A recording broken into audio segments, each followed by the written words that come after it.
বন্ধুরা কেমন আছেন সবাই? এখন ঘড়িতে বিকেল 4টে। আজ আমি আর আমার বান্ধবী দুজন মিলে প্ল্যান করলাম যে সোনাঝুরি হাটে যাব। তাই তাড়াতাড়ি তৈরি হয়ে চলে গেলাম বান্ধবীকে রিসিভ করতে। বান্ধবীকে প্রথমে রিসিভ করে সোজা চলে গেলাম সোনাঝুরি হাটে, কারণ রবিবার দিন একটু বেশি ভিড় হয়। এবারে আমরা দেখি কি কেনাকাটা করা যায়। একটু কেনাকাটাও করি আর আশপাশটা ঘুরেও দেখি। দেখুন কতজন কত কিছু কিনছে।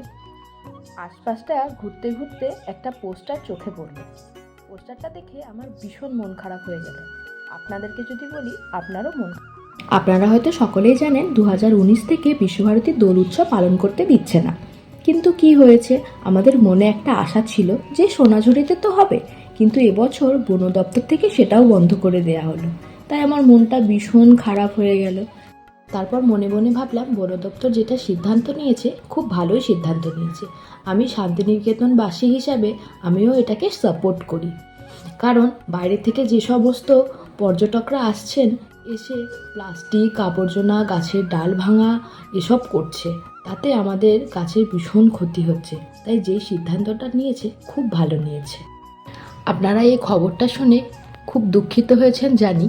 আপনারাও হয়তো কেউ কেউ প্ল্যান করেছিলেন এবছর শান্তিনিকেতনে দোল খেলতে আসবেন, কিন্তু এবছর এসে ভীষণ বিপদে পড়বেন।